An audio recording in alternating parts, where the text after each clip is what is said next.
Good morning to all of you, members of the media, colleagues, all of you who have come and gathered, those of you joining us live via the various networks. We welcome you this morning to the office of the Prime Minister, where Prime Minister, the Honorable Philip Davis, will make an important announcement today regarding some information going forward.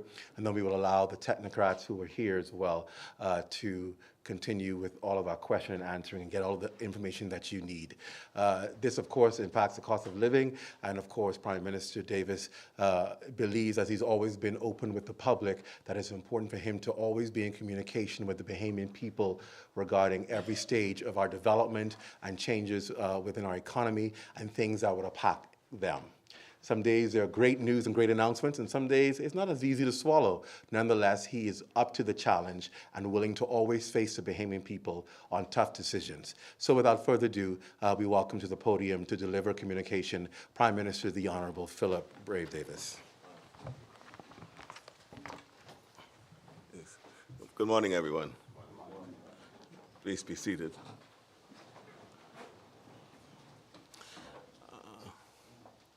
Good morning once again. Next Tuesday, a week from today, I will deliver a national address to the country. I look forward to sharing my thoughts about the progress we have made in our first year of governance, the challenges and opportunities for our country, and the way forward.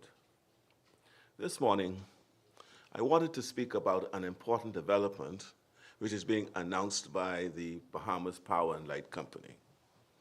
Today, BPL is announcing an increase in the monthly fuel charge. For a large majority of BPL customers who consume less than 800 kilowatt hours, the fuel charge is being increased by 2 cents per kilowatt hour, which will result in an increase this quarter of less than $20 per month.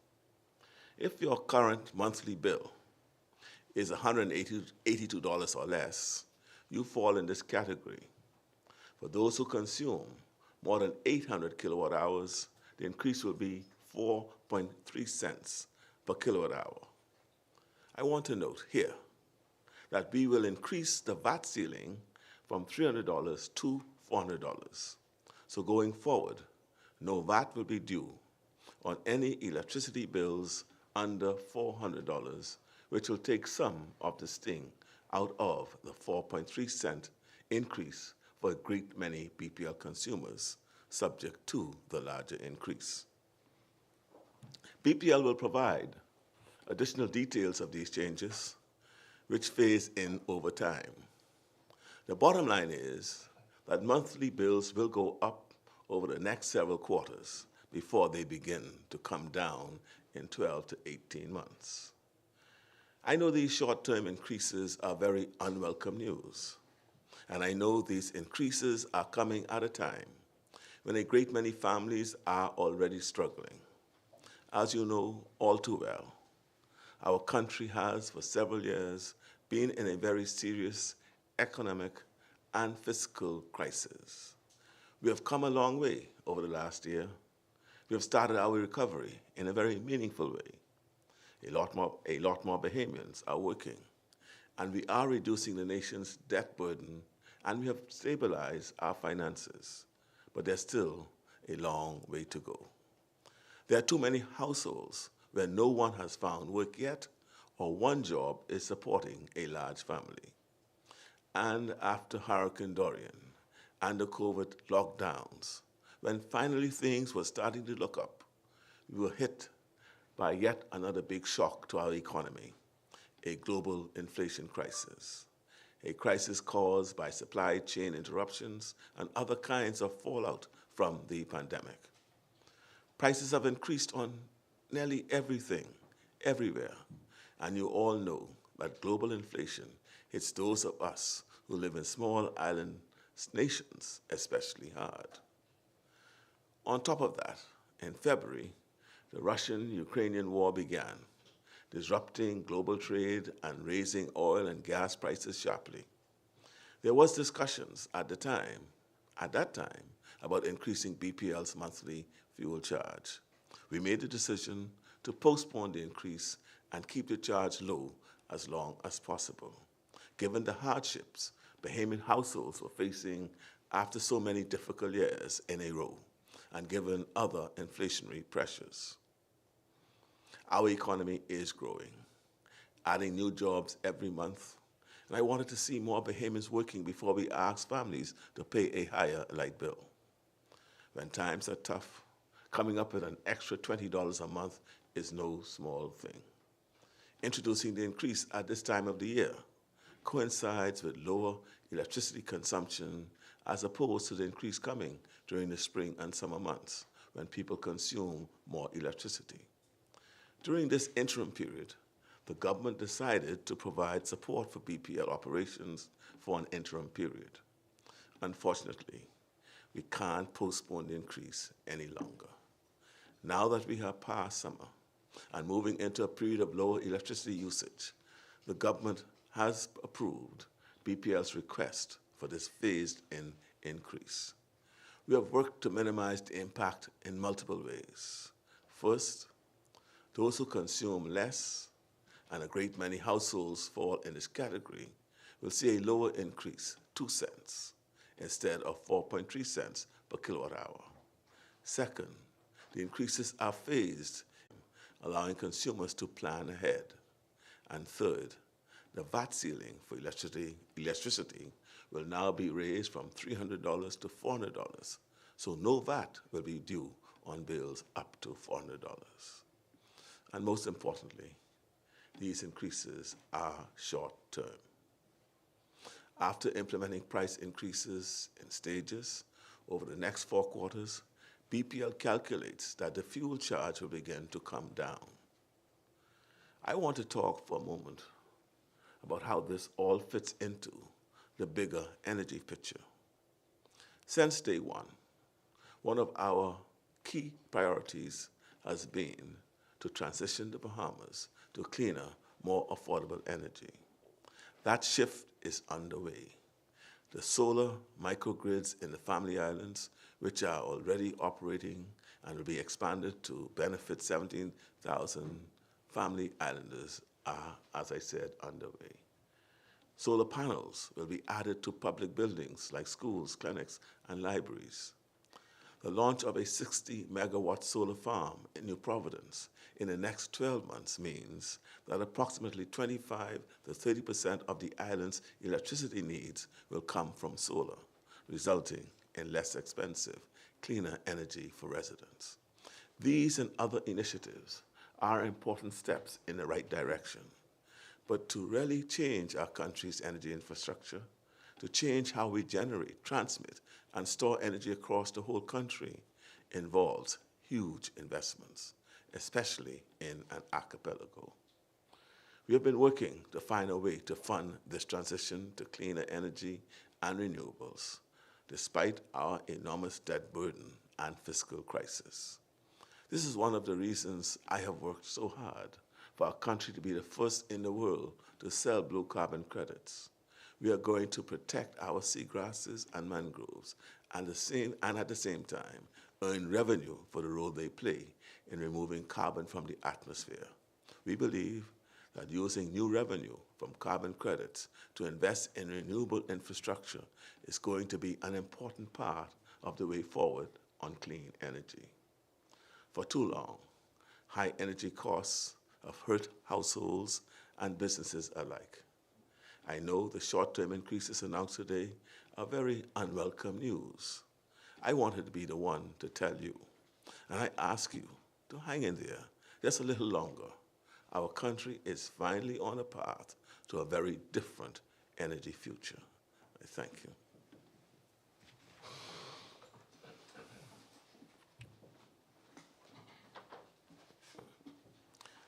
Thank you.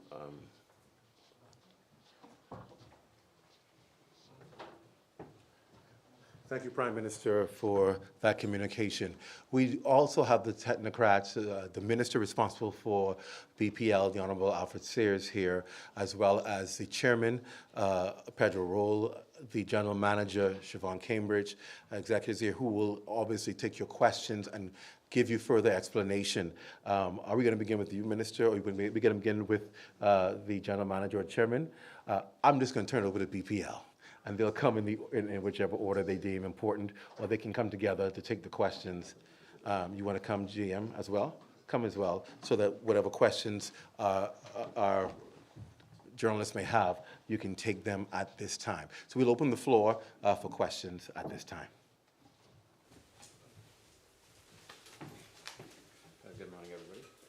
Good morning. There is a press release, I think, that's been handed out to everyone. We can respond to that. It has greater details in terms of filling in the details of what the Prime Minister has already mentioned. So if there are any questions on that, Mr. Pratt, you are free to join us. Good morning, Carl. Just stand. Good morning, Carl Hon from 7S. When does this increase take effect? The increase will take effect on your November bill. So the period it starts is October 1st through October 31st, and you'll see it on your November bill. Good morning, Justice Robots. Just want to know, where is the fuel hedge? I know it was mentioned in the release, but could you kind of update us on where it is, if you still have fuel left over from that hedge, and that's what's been burning? Just kind of help us to understand where that is. Okay. So the fuel hedge is still in place. When it was put in place back in 2020, it was based on 80% of the volumes that were used at the time. But the hedging strategy was based on a declining volume basis. And so the hedge is still in place. Where the volumes are now, I think we're around 40 or 20%. It's around 40% now of our volumes are still hedged. While you're answering your questions, we also have the Financial Secretary here, Savannah Wilson, if you have financial matters that you want answered as well regarding this. Hey, Richard West, Eyewitness News. Can you speak to collections to input accounts and give us an update on how they will be, whether there'll be any grace period for consumers, or if there are any considerations for relief for consumers? We have an ongoing strategy with regards to relief for consumers who may be experiencing some form of hardship, and we invite them to come in and talk with our customer service people. And, you know, we fit the scenario based on what your circumstances are. So far, what's the level of disconnections? The level of disconnections, there's not any abnormal rate of disconnections at this time, because coming out of the pandemic, most of the folks that needed it have been afforded the opportunity to apply for the program of assistance. Okay, so can you provide us perhaps later with that number? Yeah, we could get you a number, but it's not anything, you know, that's due to any current issues. Yeah. And generally speaking, what happens, consumers come in, if there are issues, they are dealt with sometimes on an individual basis, because needs differ, and we will work with the consumers based on the condition, on their particular situation. Good morning, Betty Vidrine, Bahamas Information Services. Given your current situation and financial circumstances that you're currently in, how will this increase position you moving forward? Is this going to take you where you need to be, or is it enough? Can you speak on that? The increase will take us a lot further to where we need to be, but as you're aware, the fuel charge is really a pass-through, so it's really just to address our fuel bill and our fuel needs. So it's a pass-through. We don't make anything off of the fuel bill, but in the scenario where you're not collecting at the rate that you should be, of course, some of our operational cash is then diverted to address our fuel needs. So this will allow us to redirect those funds back to the purposes. And I think that's really an important point, because it's really, people tend to think that, oh, this goes to BPL's bottom line. It does not impact BPL's bottom line at all. It doesn't add to our profitability. It doesn't allow us to go ahead and buy better engines and what have you. It simply allows us to pay the fuel bill that we are using to service our customers. That's really what it does. Can you contextualize this increase for persons? I know that over the last 2 weeks there's been some intermittent power challenges, outages across New Providence. Can you contextualize this increase for consumers who feel as though power supply has not been dependent, and what the corporation is doing as a response? Brad, you want to take that one? I'm going to show you the best. That's not a problem. Good morning, everybody. So certainly there have been some weather-related challenges over the past few weeks, and every outage is something that we investigate to ensure that we are addressing it as appropriate. Power systems, bottom line are power systems are susceptible to damage by weather or third-party incident or just normal wear and tear failures. Those are separate issues. The key thing here is that once your power is off, your meter is not registering usage. So you're not actually raising your consumption during the time of an outage. But certainly it's something that is important for us to work on because we want to ensure that the reliability services to the customers is appropriate. Jasper Ward, Nassau Guardian. The full fuel charge is passed through law. How are you setting what it's going to be for the next 18 months? Will you change the law? Change the what? The law. I mean, if the fuel charge is mandated by law, like what it's going to be by law, are you going to change the law because now you're saying what it's going to be, you're setting what it's going to be for the next 18 months, it seems? Well, you want to tell them?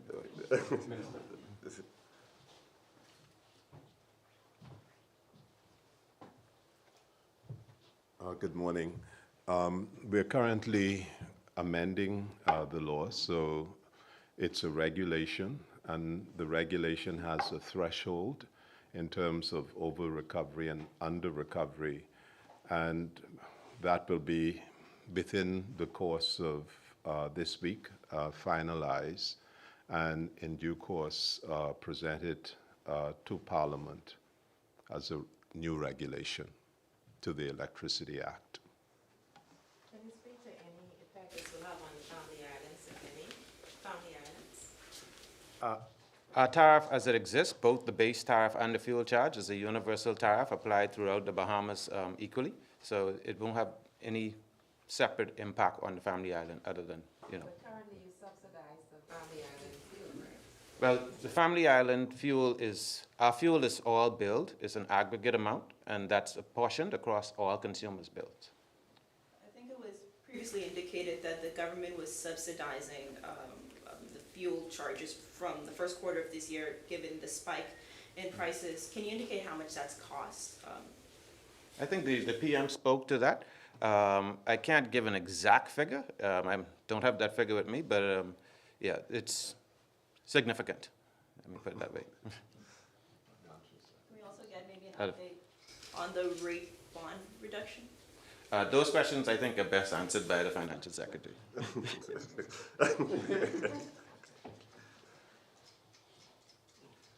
You also would like to provide a figure for how much we've spent I in the think, first quarter. I think it's fair to say that we spent a substantial amount, a significant amount, I guess in the tens of millions of dollars. That's the best way to describe it. Obviously, a lot of money that was spent will be recovered over a period of time, but it's actually was spent from the government. The rate reduction bond has been deferred by the government. The market conditions do not allow for that type of solution with a high interest rate environment. So I think BPL, along with the Ministry of Works, will develop a new solution which would accomplish the same thing, which is taking care of the legacy debt, which was assumed by the government in the February transaction. Also maybe indicate where BPL's debt currently stands. I don't know if that's true or That's BPL. Answer the question. the status of BPL's debt. What's looking like right now? No, ask me that more specifically. When you say the status of BPL's debt, ask me what specifically are you asking? What's the current figure of BPL's debt? We could maybe start with that. How much does BPL have in debt right now, firstly? I think the way you should ask the question is, what is BPL's external debt, the external creditors, which is very small. BPL does owe an amount to the government for support, given the PFM rules. So the government can provide a subvention in normal cost of BPL. Everything the government provides BPL has to be on a commercial basis, given the PFM rules that currently exist. Two questions, one for BPL. Will there be any impact on, or as we sort of consider the cost to consumers, is there any relief perhaps to be had in connection fees, or perhaps can that be decreased or removed, or any consideration being given to that, on how perhaps some relief can be passed on to consumers? Basically, in terms of all of our existing fees, they're all under consideration at the moment, and we will be dealing with that later in the year. My next question is for perhaps one of the cabinet ministers, ultimately the Prime Minister. Bahamians are facing, a few months back, he gave the charge that, to hold on, and I know that he asked consumers to hold on again today. I was wondering at the cabinet level, what can you say to Bahamians today who are getting this news of this increase? And it seems to be yet another burden on them. How are they meant to hold on with rising food costs, rising crime? What is that message? From the cabinet.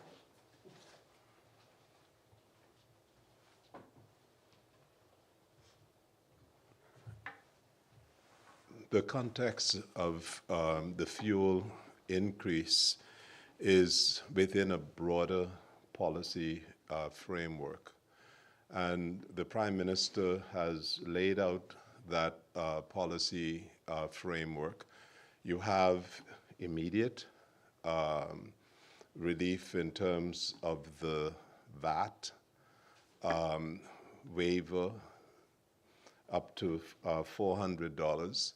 But also, as you recall, in the recent budget, you have the removal of stamp duty on the import of solar panels, batteries, making the transition to a cleaner form of energy, which will carry us towards greater energy sovereignty.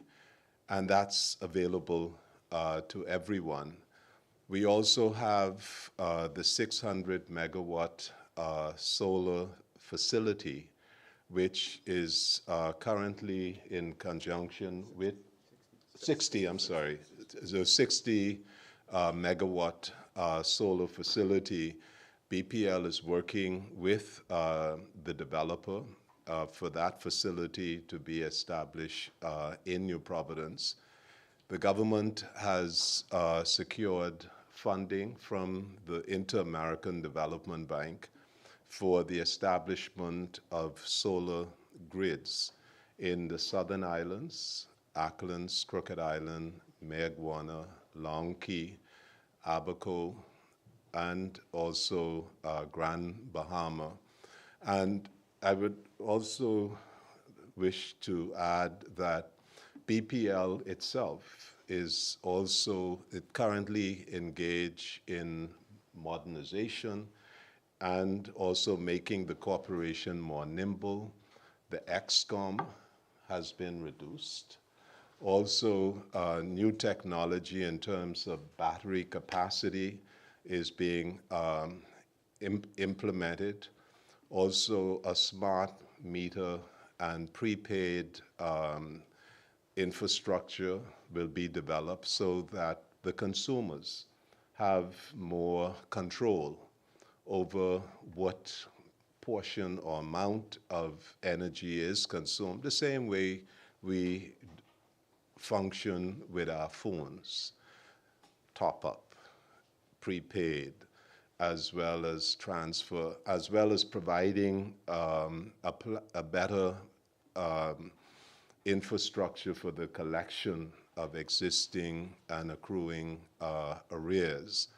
So the context of the increase is to make BPL more nimble as the electricity supplier, reduce the dependency of the country and the expenditure of almost $1 billion every year for fossil fuel imports, and to, over a reasonable period of time, produce a cleaner form of energy which would be more affordable and, as Mr. Pratt said, much more reliable. Gary Captain, the Tribune newspaper. Back in March, BPL put out a statement that said that, the fuel head was not producing the results expected. What do you mean by that? And second, my second question, there was another statement by BPL, I think it was from Mr. Cambridge, that said that the Shell North America deal was in abeyance. What does that mean? Okay. I'm not certain if we were quoted correctly on the fuel hedge was not producing the results expected. But what we said was that what was originally envisioned with the fuel hedge was that it was based on certain projections. And as you roll out in the real time, certain scenarios did not roll out exactly as it was envisioned when the fuel hedge was put in place. So there are certain aspects of it, as when the fuel hedge was put in place, it was based on a forecast of using certain volumes of the different fuels in our fuel basket. Operationally, that didn't roll out exactly the way it was planned.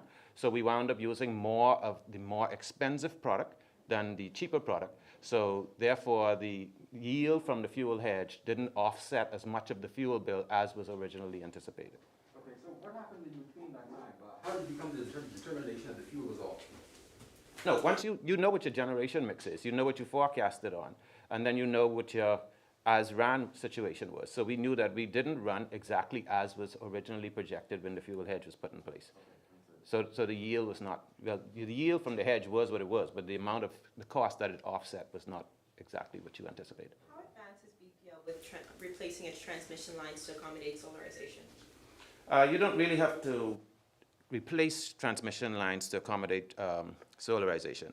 What solarization comes place in a number of forms. So when we talk about solarization, for the most part, people talk about distributed generation. And so when you look at distributed generation as a form of solarization, it actually kind of reduces the amount of infrastructure upgrades that you have to do to accommodate the transmission of power to different locations. So the minister spoke to the installation of microgrids in certain areas. Microgrids actually give you the benefit of putting the power at the point of consumption, and that reduces the amount of transmission infrastructure that you would need to invest in. I mean, this seems like quite a significant increase, phased increase that we're seeing today. Earlier this year, we know that BPL had initially announced another increase, but then that was later retracted. That delay in the increase, has that made things worse? Is that why we're seeing such a high? Basically, once you delay, you accumulate. So there was an accumulation of arrears, which are now seeking to recover through the glide path strategy. Can you talk about what the dynamic is with producers like Sun Utility? We hear them saying they could save consumers $40 million a year, that kind of thing. What that dynamic is with BPL and its ongoing relationship? I mean, producers will say what they're going to say, okay? So basically what Sun Utility is just, in short, they're actually producing on heavy fuel oil, which is a cheaper form of fuel than, is one of the fuels in our basket. And so they're looking at an offset basis, HFO versus ADO generation. But it all, it's not as simple as just saying an amount, because it's all based on the merit order dispatch and basically what our generation mix is at any given time. And that depends on which machines are available. And as we seek to introduce more renewables, the fuel cost contribution will actually go down. So we'll be moving away from fossil fuels altogether. We hear the chairman of Sun Utilities talking about using propane. And I know some of the generators at the BPL uses a tri-fuel. Is there a look to move to cheaper fuels that are on the market now in the short term or medium term? Well, we're always looking for not just cheaper, but cleaner fuels. And the more you diversify, the greater your flexibility is to move when the markets swing with the price of one fuel to the other. So the beauty of it is the more fuels you have in the mix, if propane goes up, you could go to HFO. If HFO goes up, you go to ADO and vice versa. But ultimately, again, I will say if fuel goes up or down, renewables, particularly photovoltaics, it's fuel free. For clarity, you had mentioned the glide path related to arrears. Is this increase today solely due to the rising cost of fuel and is only attributed to the fuel, or is this also an exercise to right size as well in terms of revenue? This is strictly a fuel increase. Your bill is divided into two components. There's the base rate and the fuel rate, the fuel charge. This is strictly a fuel-related matter. So the glide path you referred to earlier in terms of the accumulation. Can you specify? So basically, once the fuel charge was held as a constant from 2020 to now, fuel changes real time. It changes monthly. So the mere fact that it was held, you either had overage or underage in your recovery, and so now it's time to right size that aspect. And would you say that because the issues of BPL are longstanding, and we know that one of them is passing the buck on, not taking a direct action on some of the long-standing issues? Do you say now that the path that you're following now is going to give us the best chance in the long run, or is this another short-term measure? All of our measures at this point are to put us in a better place in the long run. And I think the minister alluded to it when he spoke about the things that are happening with all of the integration of renewables. We're also looking at the basket of fuels that we use. We're doing some things internally with our operation. He's talking about the org structure, as well as we're changing some of our operational strategy. We're integrating all the latest in technology. We have a new battery energy storage system that's going to come in that's also going to, I won't get technical, but it will save us some money with the fuel. And we have what we call our levers that we're seeking to trigger at the appropriate time to try and bring down the overall cost and bring up the efficiency of our operations. And is LNG still on the table? LNG is still on the table. It's another one of those fuels that is making the rounds in the industry. And what you would appreciate is that because of our size, we're either pushed or pulled more or less into certain technologies. And LNG is one of those technologies that we're being pulled into. So you're saying it's a strong consideration? It's a very strong consideration. It's a clean fuel. It's an intermediary between going from what we call the not so clean fuels as HFO to getting to renewables. So as we decarbonize, and the Prime Minister spoke about carbon credits and all these things, as you decarbonize, there are benefits. Does that mean that without Shell, you would have to build the storage facilities for LNG? Well, we just know that in order to burn LNG, there will have to be storage facilities because currently, at present, there are no utility-scale LNG storage facilities on the island. Who builds it? That's another story for another day. Maybe a cabinet minister can answer this, but has there been any update on discussions with Venezuela as it relates to bringing in fuel to kind of circumvent the high fuel costs? Yes, yes. It's a cabinet minister. That's what might be great.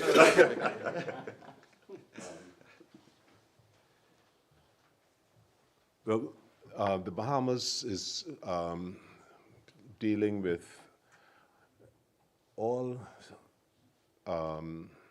countries with which we have diplomatic relations.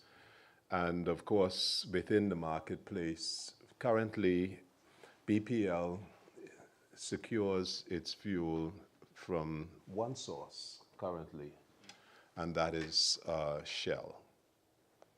And as we move forward, BPL will be diversifying its fuel sources based on competitive prices so that there can be a more affordable delivery of energy to the Bahamian consumer.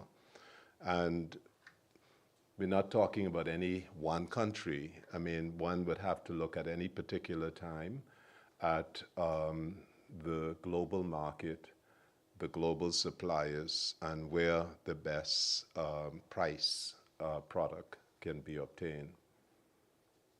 There's a photo going around on social media today purporting to be a BPL worker in an altercation with a consumer, saying that this was as a result of a disconnection exercise. What can you say to Bahamian consumers facing disconnections today who, and the level of, I guess, conflict resolution in the country? What can you say to that in response to that? Well, part of good corporate behavior, all of us, it's incumbent upon all of us as we carry out both our public duty as well as private duty. It's customer relations. It should be done with respect. And also, we, in different areas of life, we have very challenging duties, jobs, responsibilities. But in all respect, I know that the policy of the government is that with our consumers, we ought to conduct our affairs with respect, and respect for the consumer. And of course, any matters which get out of hand is referred to the appropriate authorities. And that's why we have the police available. But certainly in the normal course of commercial activities, in the normal course of public activities, there should always be respect and conduct, proper conduct for the corporation which is being represented, or the government, or the company. The CEO of BPL, can you indicate how much, thank you very much. All right, can you indicate the amount needed to balance the over-under account? As the financial secretary stated, it's in the tens of millions. I didn't answer the question about Shell North America either. Are you still working with Shell North America? It's in abeyance? Yeah, the matter is still being considered. It's one of those options that is under consideration. So that's what was meant by abeyance. So the deal's not dead? Nothing's dead as yet. Just clarity for me, please. The fuel rate charge that varies month to month. So then is it almost $1 billion that BPL spends for fuel every year, or what? No, BPL spends roughly about $300 million a year on fuel.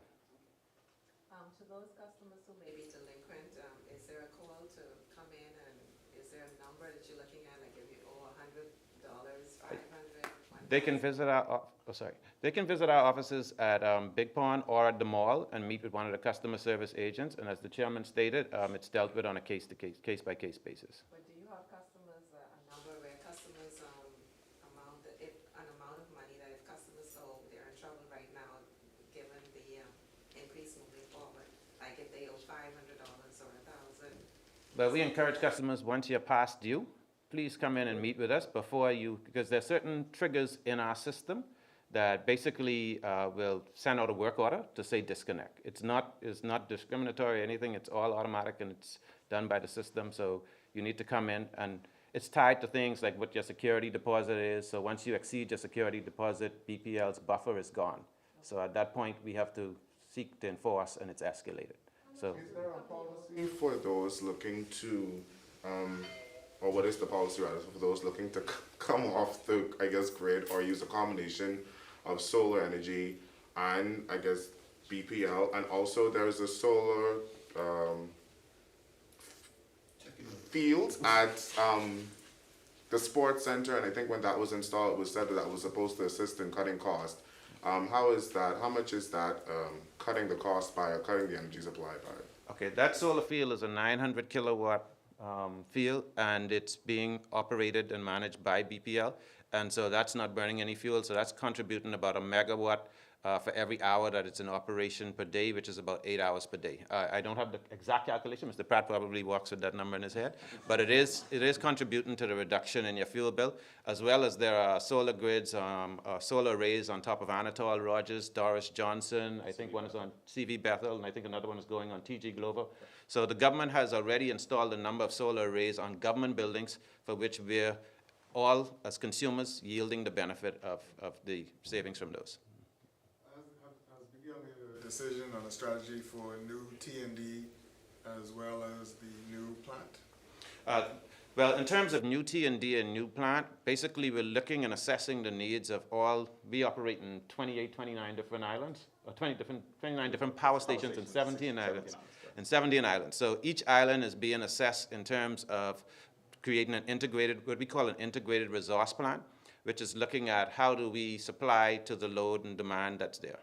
And so, and how do we do it efficiently while taking into contemplation things like the government's commitment to 30% renewable integration by 2030. But if I may, I'd just like to add one thing, and to add on to what while I won't speak to the incident that happened yesterday, we'd just like for you guys to remind the public that BPL's disconnectors have a right to access our meters, and they also have a right not to be interfered with. If you have any concern about their, right to be on your property, or any identification or uniforming that they may have on, you feel free to call into our customer services offices to confirm the operator and their location. But we would like to encourage the public not to interfere with our disconnectors. Thank you. Has the customer service improved any in terms of the calling into, because you may be calling to BPL and the phone just rings. That's very nice. Has the service improved any? Or people actually have to drive to the facility to get some sort of response? So we do have a customer call center now as well. We're working to flesh that out fully. The number for that is CALL BPL, call BPL. So certainly, we actually saw something online just the other day talking about how responsive both that line was, as well as the email that was sent to the customer service at bplco.com. And so we encourage customers to utilize both of those facilities to contact us, and we will get back to them. Thank you, gentlemen. We want to bring this to end because the government is very anxious to get to work and to find some new relief measures for you. So we want to get started with that. I want to thank all of you journalists for your questions, and by remote, all of your editors for your questions. Thank you all for being here. That concludes our press conference. We'll be here on Thursday for our regular press conference to take more questions, give more information to you. We appreciate your support. Thank you. Good morning. Mr. Watson.